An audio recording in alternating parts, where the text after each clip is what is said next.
아멘. 사건이 꽤 자세하게 기록이 되어져 있어서 따로따로 한 장면 한 장면을 묵상을 하면 좋겠지만 또 전체적으로 보는 것도 좋을 것 같아서 같이 크게 봅니다. 그 1절, 2절 보면 2절을 보면 또 5절을 보면 예수께서 마르다와 그의 자매와 나사로를 사랑하셨다라고 기록을 하고 있습니다. 특별히 초대교회에서 살아났던 나사로와 그리고 이 마르다 마리아가 차지하고 있는 위치가 꽤나 컸을 것 같습니다. 아마 예수님의 증언자로서 꽤나 열심히 살았고 사도들 가운데서도 상당히 중요한 위치를 차지하고 있었기 때문에 다른 사건에 비해서 상당히 이 사건의 기록이 자세하고 아주 상세하게 길게 기록이 되어져 있습니다. 그리고 이 사건은 요한복음만 특별히 기록을 하고 있습니다. 요한복음에서는 요한이 볼 때 굉장히 중요한 위치를 차지한다라고 생각을 하기 때문일 것 같습니다. 그래서 요한복음 전체에서 어떤 위치가 되는지 이런 것도 꽤 묵상을 할 수가 있을 것 같습니다. 우선 차근차근 요한복음 전체의 위치에 대해서는 예수님의 입장이 되어서 한번 생각을 해볼 수가 있어서 첫 번째는 마리아와 마르다 입장에서 한번 본문을 쭉 한번 생각을 해보고 그리고 나서 이제 예수님의 입장 그리고 나사로의 입장에 되어서 한번 같이 본문을 살펴보는 건 괜찮겠다 이런 생각이 듭니다. 마르다와 마리아 그 앞에 보게 되면 예수님이 그의 집에 자주 가셨죠. 이 베단이 예루살렘으로 올라갈 때만 되면 깔딱 고개에 해당되는 고개를 넘어야 예루살렘에 가게 되니까 그 고개 지점에 있고 베단이라는 뜻은 그 가난한 사람들의 마을 이런 뜻입니다. 그래서 예루살렘의 빈민들이 좀 모여 살았던 주변에 그런 가난한 동네가 아니었나. 그래서 예수님이 가난한 자들과 더불어 같이 지냈던 자주 방문을 하셨던 그런 곳인 것 같고요. 그곳에서 특히나 이 마르다와 마리아의 집에 자주 들렀고 예수님이 집에 갔을 때 마르다는 막 부엌에서 열심히 일했고 마르다는 예수님 앞에서 턱고고 있었던 그런 사건도 아마 여러분이 기억할 겁니다. 그런 사랑하는 사람이었고 가까이 있었던 사람이었습니다. 가까이 있으니까 더더욱이나 예수님의 모든 사역과 상황들을 잘 동참을 하고 살아왔을 겁니다. 그러다가 문득 오빠 이 나사로가 병이 들었고 병든 지 꽤 됐고 그리고는 이제 죽어가고 있었습니다. 병이 든 지 꽤 오래됐는데 그동안 예수님이 왜 한 번도 오지 않았는지 좀 그것도 내심 좀 섭섭할 것 같고 이제 다 죽게 되어서 죽기 직전에 할 수 없다 사람을 보내자 그러고서 이제 사람을 보내어서 예수님 좀 와 주십시오라고 요청을 했는데 당장 달려 오셔야 될 것 같은 예수님이 다른 그러니까 유대 지방이 아닌 다른 곳에 가 있죠. 지금 예수님은 그 본문을 보게 되면 10장 40절을 보게 되면 요단강 건너쪽 요한이 처음 세례를 주던 곳에 가 계시잖아요. 이유는 이 동네 사람들이 예수님을 죽이려고 했기 때문에 유대로부터 좀 도망을 간 상황이었습니다. 좀 멀리 가 있기 때문에 소식을 전하러 가는데도 시간이 좀 걸렸고 오는데도 좀 시간이 걸릴 거니까 와야 되는데 그만 오시는 시간이 늦어졌고 그리고는 그 사이에 나사로는 세상을 떠나고 말았습니다. 소식을 듣고 당장 달려가도 모자랄 판에 예수님은 이 동네에 한 이틀이나 더 머물러 계셨습니다. 소식을 전했던 사람은 소식을 전하고는 다시 또 얼른 돌아갔겠죠. 그와 함께 돌아갔으면 예수님은 도착을 했을 거고 근데도 그는 혼자 빈손으로 왔고 예수님은 올지 말지 잘 모르겠습니다라는 소식을 듣습니다. 다른 사람도 아니고 각별하게 지냈던 사람이었고 그 각별하게 지냈던 그분이 다른 사람도 아니고 죽었던 그 야이로의 딸도 살려내었던 사람이었고 모든 병자들을 다 고쳐주셨던 분이었습니다. 그랬던 그분이 진짜 다른 사람도 아니고 가깝게 지냈던 우리 오빠를 살리러 달려오지 않으시는 것에 대해서 마르다와 마리아의 마음은 어떠했을 것 같습니까? 뭐 말 안 해도 충분히 짐작이 될 거라고 생각이 듭니다. 그리고는 오빠는 세상을 떠났습니다. 억장이 무너지겠죠. 아니 계셨더라면, 달려만 왔더라면 살 수 있었을 텐데 라는 얘기들을 마음속에 그냥 담고 살게 되는 거죠. 사람들은 이렇게 살면서 그때 내가 그렇게 하지 않았더라면, 만약에 그랬더라면 이라는 후회를 참 많이 하고 삽니다. 그때 내가 이 여자만 안 만났더라면 내 인생이 달라졌을 건데 이런 생각을 하는 사람도 간혹 있기도 하겠죠. 어쨌든 그럴 때 일은 벌어졌고 실패는 눈앞에 펼쳐졌고 어려움은 닥쳤고 이럴 때 우리가 경험하는 것 중에 하나는, 다른 상황은 잘 모르겠고 적어도 예수님께 기도했는데 왜 예수님은 이 상황에서 다른 사람은 잘도 고쳐주더만 왜 나만 미워하시고 나만 버려두시는 겁니까? 라는 생각을 많이 하게 될 것 같습니다. 예수님이 이틀 지나고 지체하고 나서 찾아오셨을 때 아니나 다를까 마르다는 오신다는 소식 앞에 마을 입구까지 냉큼 달려가서 보자말자 얘기합니다. 예수님이 여기 머물러 계셨더라면, 아니 떠나지 않고 계셨더라면, 예루살렘에서 도망가실 때 강 건너까지 가지 않고 여기 머물러 계셨더라면, 오라고 할 때 왔더라면 우리 오라버니가 죽지 않았을 겁니다 라고 얘기했고, 그리고 또 다시 마리아도 역시 뛰쳐나와 집 밖으로 나와서 그 예수님이 계셨더라면 이라고 이야기를 하죠. 특별히 마리아를 보는 순간 예수님은 와락 눈물을 터뜨릴 만큼이나 이 두 여인의 예수님을 향한 이 간절함이, 원망이 아주 쏟아졌었습니다. 예수님은 왜 안 오셨을까요? 별 할 일도 없는데 이틀이나 요단강 건너편에서 그냥 지체하고 계셨습니다. 도대체 왜 예수님은 안 오셨을까요? 이해하기가 힘든 부분입니다. 물론 이제 마르다와 마리아는 몰랐지만 예수님으로서는 그럴 만한 이유가 있었습니다. 그 제자들에게 들려주시는 얘기 중에 15절을 보면, 내가 거기에 있지 않은 것이 너희를 위하여 도리어 잘된 일이기에 기쁘게 생각한다. 이 일로 말미암아서 너희가 나를 믿게 될 거다 라고 얘기를 했고, 나중에 이 나사로를 살려주는 장면에서도 하나님 앞에 기도하면서 그들로 하여금 아버지께서 나를 보내신 것을 믿게 하려 하는 것입니다 라는 얘기를 들려주십니다. 예수님으로서는 다 계획이 있었던 거였습니다. 어떤 계획이 분명히 있었고 그 계획대로 머물러 계셨던 겁니다. 우리가 잘 아는, 많이 부르는 그 노래 가운데 주님의 시간에 주님의 뜻 이루어지기를 기다려, 하루하루 살 동안 내 뜻이 아니라 주님의 뜻이 이루어지기를 기다려라는 찬송이 있습니다. 주님의 때가 나의 때와 이렇게 꼭 맞지 않아서 생기는 그러한 안타까움이, 특별히 주님과 친할수록, 주님과 가까이 기도하고 사는 사람일수록, 매일매일 묵상하는 사람일수록 주님 왜 그때 왜 안 도와주셨습니까? 라는 그런 섭섭함과 그런 안타까움이 쌓이기도 합니다. 그런데 어쩔 수 없이 그런 게 쌓일지라도 그럴 때 그걸 가슴에 묻어두고 사는 사람이 있습니다.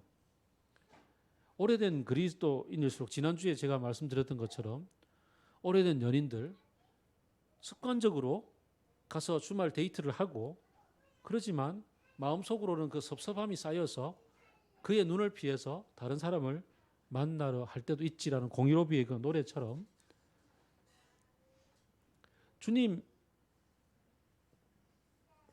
하고 헌신하고 봉사하고 열심히 그냥 아무렇지도 않게 그냥 잘 예의 바르게 살지만 가만 들여다보면 마음의 깊숙한 곳에 내 인생의 그 순간 그때 하나님 왜 나를 도와주지 않았습니까? 라는 섭섭함을 말도 꺼내지 않은 채 가슴에 묻어둔 채, 그러나 그 묻어두면 언제나 내 속에 존재하고 있어서 그게 결정적인 어떤 순간순간마다 그 기쁘고 즐겁게 달려나가서 예수님을 맞이하거나 함께 그냥 아무런 거리낌 없이 우리 둘째가 잘하는 것처럼 팔랑팔랑 그러면서 주님과 만나서 이렇게 악수하고 놀지 못하는 마음에 브레이크 작용을 하는 그런 경우들이 꽤나 있단 말이죠.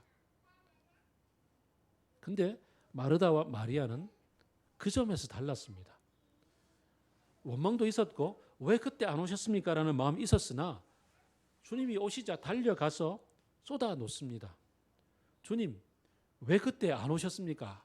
오셨더라면 살았을 텐데요 라고 마르다답게 먼저 쏟아 놓았고, 그러자 예수님은 마르다에게 마르다답게 다가가서 아니다 라고 얘기를 펼쳐 주시지요. 예수님이 펼쳐 주시는 말씀은 그렇습니다. 네 오라버니가 다시 살아날 것이다. 기다려봐라. 살아날 거다. 그랬더니 마르다가 얘기하기를 예수님 맞습니다. 마지막 날 살아날 줄을 믿습니다. 라고 이스라엘 전체가 가지고 있는 부활신앙에 대한 고백을 사실은 좀 영혼 없이 섭섭함은 여전히 묻어난 채로 얘기를 하죠. 그때 예수님은 아니다. 나는 부활이요 생명이니 나를 믿는 사람은 죽어도 살고 살아서 믿는 사람은 영원히 죽지 않을 거다라는 약간 아리송하지만 어쨌든 나는 부활이요 생명이다. 나를 믿는 사람은 이라고 다시 지금 오셨더라면 살아날 거라는 얘기 속에서 나에 대한 믿음으로 다시 예수님은 붙잡아 주십니다. 그래서 내가 주를 믿나이다. 주님은 그리스도시요 세상에 오신 하나님의 아들이심을 믿나이다라고 예수님에 대한 믿음을 다시 붙잡는 계기가 됩니다. 오셨더라면 살아났겠지만 그것 때문에 섭섭함이 있었던 이 마음 속에 예수님에 대한 신앙을 다시 한번 붙잡음으로 해서 예수님에 대한 믿음은 흔들리지 않고 예수님이 뭔가를 하시겠구나라는 기대감을 다시 붙잡는 일들로 상황을 바꾸어 놓으셨습니다. 그보다는 좀 더 정감 있는, 좀 더 애교 많은 마리아에게는 마리아는 섭섭함 때문에 마르다는 그래도 맞이라는 그 어떤 책임감 때문에 달려나가서 마을 입구에서 맞이하는 그런 예의라도 보였지만 좀 더 이 감정을 표현을 잘하고 있는 마리아는 토라져서 오히려 나오지 않았습니다. 그랬던 마리아에게 예수님은 직접 가서 마리아 보고 오라 그래라 말씀하셨고 그 얘기 전가를 받자 그 얘기만으로도 벌써 마음이 어느 정도 이렇게 녹아버린 마리아가 달려나가죠. 사람들은 생각하기를 무덤에 울러가는가 보다 생각했지만 이미 서 계신 예수님께로 달려가서 보자마자 그냥 울음을 터뜨리고 왜 오지 않았습니까? 라고 얘기를 하죠. 보다 정서적이었던 마리아에게는 예수님이 보다 정서적으로 다가가시는데 아니 뭐 보자마자 그 귀여움 때문인지 혹은 그 연민 때문인지 어쨌든 보자마자 눈물부터 터뜨리십니다. 눈물부터 터뜨리시는 예수님. 그리고는 이제 가자. 그러고 이제 일을 치르러 가시는 거죠. 어쨌거나 마르다와 마리아는 인생 가운데 이해할 수 없는 예수님의 시간 때문에 섭섭하고 답답한 마음 속에서 예수님께로 찾아갔고 찾아오시는 예수님 앞에 그냥 피하지 않고 만났고 정직하게 쏟아 놓았습니다. 쏟아 놓았던 결과 그들의 마음과 상황이 바뀌어지는 경험을 하게 되는 거죠. 평생 동안 마음속에 엉어리로 가두어 둔 채 말 한 번 하지 않고 예의 바르게 교회 속에서 그냥 하나님 앞에 헌신하고 봉사하는 사람들이 제가 알기에는 꽤나 많은 걸로 압니다. 제발 그러지 말기를 바랍니다. 주님 앞에 솔직하게 털어놓고 주님 어떻게 이럴 수가 있습니까? 라고 엉엉 울기라도 하며 때로는 소리라도 치면서 주님 앞에 쏟아놓고 이 얘기를 나누는 시간을 가져보시기를 바랍니다. 그러면 주님은 상한 갈대를 꺾지 않으시는 분이시고 꺼져가는 등불을 끄지 않으시는 분이시기에 우리의 마음 속에 있는 이 엉어리들을 풀어주시는 우리와 단독으로 만나셔서 나와 주님과의 관계 속에 역사 속에 펼쳐지는 이 얘기 속에서 그걸 다루어 주시고 새로운 차원으로 이끌어 가시는 것을 보게 됩니다. 자, 그다음에 이제 두 번째, 예수님은 왜 이틀이나 머무시며 오시지 않았을까요? 예수님이 오시지 않은 까닭은 제자들이 예수님이 이틀 뒤에 가자 그랬을 때 했던 질문하고도 연결됩니다. 아니, 유대 사람들이 예수님을 죽이려고 그렇게 시뻘겋게 덤벼들었던 게 며칠 전인데 또 거기로 가자는 얘기입니까? 라고 제자들이 질문을 하죠. 바로 앞에서부터 보게 되면 예수님은 특별히 이 요한복음은 갈릴리 사역보다는 유대 사역 중심으로 쭉 얘기가 펼쳐지고 있는데 예수님이 가서 오병이의 기적 이후에 나는 빵이다는 얘기를 했고 예루살렘에 가서 눈먼 사람 고쳐주고 뭐 이랬을 때부터 계속 나는 무엇이다, 나는 문이다, 나는 선한 목자다 뭐 등등 얘기할 때마다 사람들은 그를 받아들이기보다는 그를 배척하고 죽이려는 데까지 계속 분위기는 험악하게 몰려가고 있는 것을 볼 수가 있습니다. 그리고 10장 40절을 보게 되면 이제 그 예수님은 잠시 동안 요단강 동쪽으로 물러갈 수밖에 없을 만큼 상황은 심각해져 있었습니다. 이런 상황에서 이제 요한복음이 이제 11장을 지나서 이제 상황 후반으로 가게 되면 드디어 십자가 사건으로 이어져 가게 됩니다. 곧바로 이제 12절, 13장으로 가게 되면 이제 6월절 사건, 마지막 사건으로 이어지게 되는데 이 시점에서 예수님은 당신 사역의 아주 중요한 방향 전환이라는 사실을 이 순간에 보여주고 제자들로 하여금 이 상황이 의미하는 바가 무엇인지를 들려주고자 했던 거였죠. 그런 면에서 이 요한복음은 표징이라는 단어를 많이 쓰는데 마지막 표징이 여기에 있습니다. 죽은 나사로가 나흘째 되던 날 살아나는 것을 통해서 예수님은 당신 자신이 죽을 것이고 사흘 만에 살아날 것에 대한 표징으로 사용을 하시는 거죠. 모든 제자들에게 나사로를 보아라 라고 얘기하고 나사로 때문에 이제 나사로를 통해서 예수님이 어떻게 살아날 것인지를 사람들로 하여금 믿게 하기 위함 때문에 예수님은 이 상황이 필요했던 거였습니다. 예수님이라고 해서 답답하지 않았던 것도 아니고 예수님이라고 해서 이 죽어가는 상황에 대해서 연민이 없었던 것도 아닙니다. 예수님은 마리아가 나가와서 울며 사줘오는 모습을 보자 그냥 울음을 터뜨리셨던 분이었습니다. 예수님은 우리처럼 그저 인간처럼 인간인 척하고 계시는 분이 아니라 진짜 인간이셨고 우리가 가지고 있는 모든 감정과 아픔과 기타 모든 상황들을 직접 경험하고 계시는 분이셨기 때문에 그 모든 아픔들, 죽어가고 있음에 대해서 그냥 가슴이 미어지는 것을 느끼시는 분이었습니다. 그럼에도 불구하고 이틀을 기다리셨습니다. 기다린 까닭은 이 일을 표징으로 사용하기 위함이었습니다. 그동안에 나사로가 겪을 죽음의 고통과 마리아와 마르다가 겪을 그 이별의 아픔에 대해서 그의 가슴도 찢어짐에도 불구하고 이틀을 거기에 그냥 머물러 계셨던 겁니다. 계시면서 뭐 하셨을 것 같습니까? 당연히 기도하셨겠죠. 아버지 하나님, 이 일을 이루어 주옵소서. 이 일을 이루어 주옵소서. 이 아픔을 견뎌낼 수 있도록 그들에게 힘을 주옵소서. 어쩌면 욥에게 이 땅에서 사탄과 씨름하고 있는 가운데 견디는 욥을 응원하면서도 겪고 계실 그 하나님의 가슴 미어짐처럼 그렇게 이 나사로의 가족의 아픔 속에 미어지는 아픔을 경험하면서도 하나님 앞에 기도하고 계셨던 겁니다. 내가 거기 있지 않은 것이 너희를 위하여 도리어 잘된 일이기 때문에 나는 이제 기쁘게 생각한다.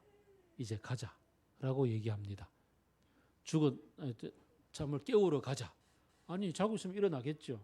아니다, 죽었다라고 얘기함으로 상황을 밝혀주고 이제 나사로를 깨우러 갑니다.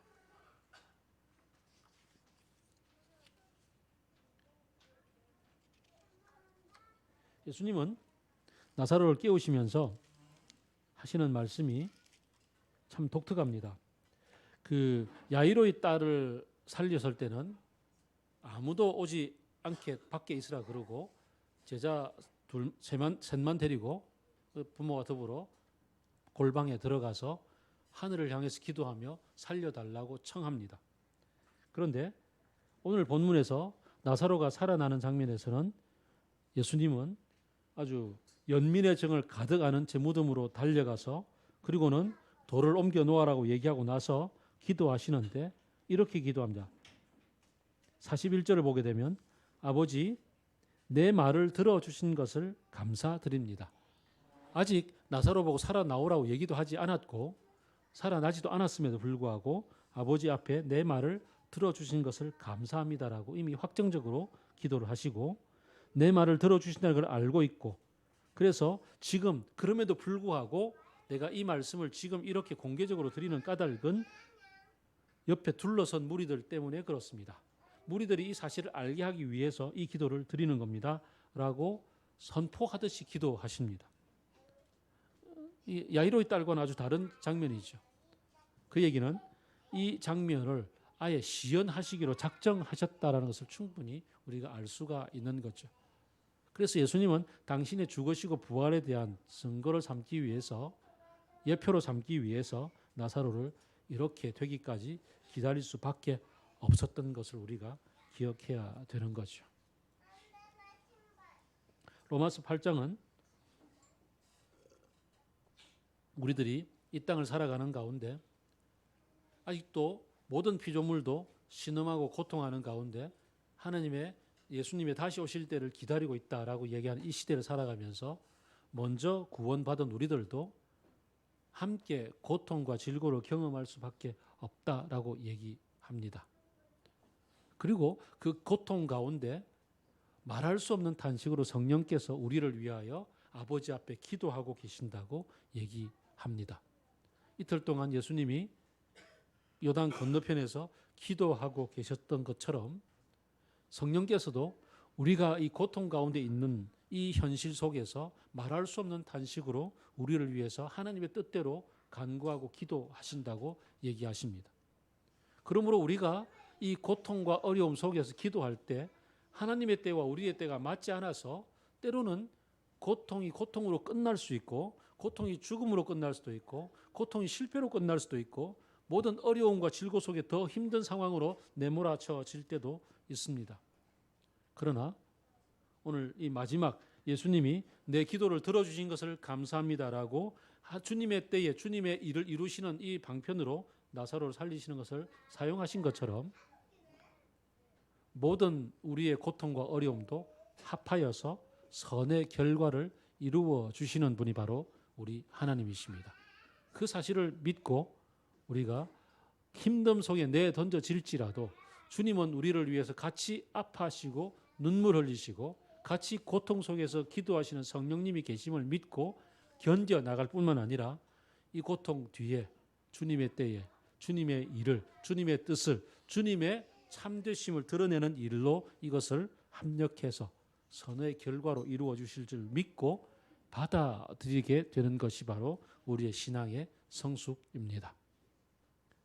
물론 오늘의 나사로처럼 주님은 때로 우리의 상황을 전화위복시켜 주시고 살려주시고 회복시켜 주시고 상황을 바꾸어 주시는 분이십니다. 그러나 그리 아니하실지라도 주님의 때가 지금 내가 기대하는 이 순간하고 다를 때일지라도 하나님은 그때가 될 때 가장 좋은 선의 결과로 이 모든 것을 사용해서 이 선을 이루어 주시는 분임을 믿고 이 고통의 때를 또한 견뎌 나갈 수가 있게 되는 겁니다.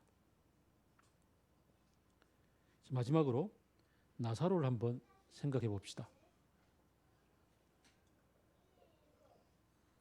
나사로는 주님과 같이 지냈습니다. 그리고 병이 들었습니다. 들어 누워 있는데 주님은 오시지 않습니다.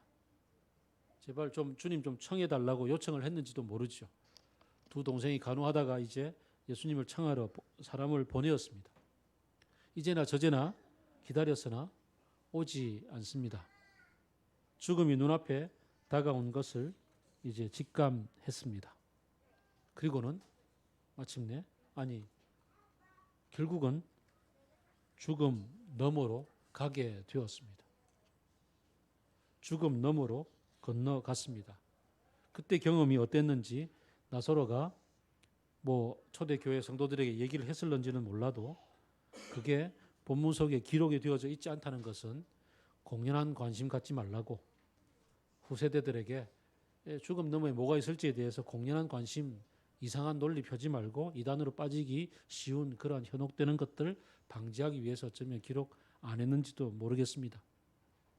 어쨌든 나사로는 죽음 너머를 경험을 했습니다. 그 속에서 뭘 했는지는 베드로후서가 옥에 있는 영들에게라고 표현하고 있는 것 한 절로서 죽음 너머에 뭐가 있는지를 잠시 짐작해 볼 뿐입니다만은 어쨌거나 죽음 너머를 갔다가 어쩌면 해리포터가 그 킹스필드 역이 킹스 크로스 역이라고 생각했던 것처럼 그런 하얀 장면이었는지도 모르겠고, 어쨌거나 그곳에서 다시 부르는 예수님의 목소리를 듣습니다.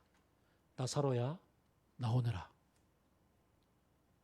그리고는 다시 나오는데 몸이 묶여져 있고 이렇게 나올 수밖에 없는 상황으로 나오게 된 거죠. 그리고는 다시 이 생을 보았습니다. 죽음 너머를 경험했고 그리고는 다시 이 생으로 부활했습니다. 물론 예수님의 부활하고는 좀 차원이 다르죠. 예수님은 십자가에서 죽으셨고 부활하심으로 이제 차원이 달라진 그러한 육체를 입으셨고, 문이 닫혀 있었으나 뿅 나타나고 또 뿅 사라지기도 하는, 그리고 하늘로 올리우셨다가 다시 오실 그 육체를 입으셨지만 다시 멸망당하지 않을 육체를 입으셨으나, 이 나사로는 다시 생을 경험하였으나 죽었습니다. 누구나 다 경험하는 죽음을 경험하고 죽었습니다. 그리고 주님이 다시 오시는 그날 이제 부활하겠죠. 그럼에도 불구하고 나사로는 새로운 두 번째 삶을 선물로 받은 거였죠. 나사로가 살아났을 때 주변 사람들이 그를 충칭 감았던 이 배를 붕대를 풀어내고 그리고 몸이 자유로워졌을 때 그때 첫 마디가 뭐였을 것 같습니까? 첫 마디? 응? 사무엘 선지자 뭐라고요? 깝깝하다. 이제 살 것 같다. 이렇게 스트레칭을 했을 것 같다. 그렇죠. 분명히 그는 육체를 떠났더랬습니다. 육체를 떠났다가 다시 육체를 입고 왔습니다. 그가 안 죽었는데 오진해서 무덤 속에서 계속 살아있었, 눈만 끔뻑끔뻑하면서 있었던 것 같지는 않습니다. 분명히 죽었을 것 같습니다.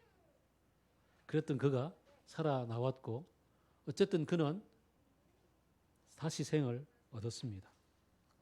나는 부활이요 생명이다라는 주님의 말씀의 능력을 체험했습니다. 그랬던 그는 어떻게 살았을 것 같습니까? 그 다음 남아있는 생을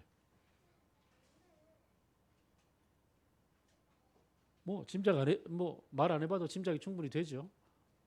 그는 예수님이 십자가에 달리실 때도 분명 아마 뭔가 다른 사람들하고는 다른 느낌으로 그것을 보고 있었을 것 같습니다. 적어도 그는 자신이 체험을 통해서 예수님이 나를 이렇게 살리실 분이라면 십자가를 넘어 다시 부활하실 것에 대한 어떤 느낌 같은 느낌이 있지 않았을까라는 생각도 해봅니다. 그것을 좀 짐작해 볼 수 있는 것은 바로 그 다음 이어지는 12장 사건인데, 마르다는 이 상황을 경험했던 이 막내 마리아는 예수님이 식사를 하실 때, 마지막 배단에서 식사겠죠. 그때 예수님의 십자가 사건이 임박했다는 것을 정말 느낌으로 느끼고, 이 가난한 동네였던 이 베다니에서 정말 보기 힘든, 정말 값비싼 그 향유를 가지고 와서 예수님께 깨뜨려서 그걸 이렇게 향기롭게 하는 그런 일을 하죠. 주변의 제자들이 막 야단치잖아요. 이게 값이 얼만데, 그럴지라도 그녀가 했던 그 기록이 영원히 남을 거라고 예수님이 칭찬을 해주십니다. 느낌이 있었다는 얘기겠죠.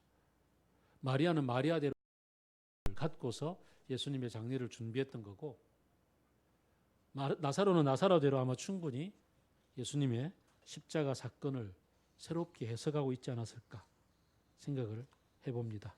그리고 그 뒤에 초대교회에서 이 나사로가 했던 일이 무엇인지에 대해서는 이 사도행전에는 기록이 없어서 알 수가 없긴 하지만, 그는 아마 예루살렘을 떠나지 않고 충분히 예수님의 제자로서 이렇게 생을 다하는 날까지 예수님의 증인으로서 살지 않았을까 생각을 해봅니다.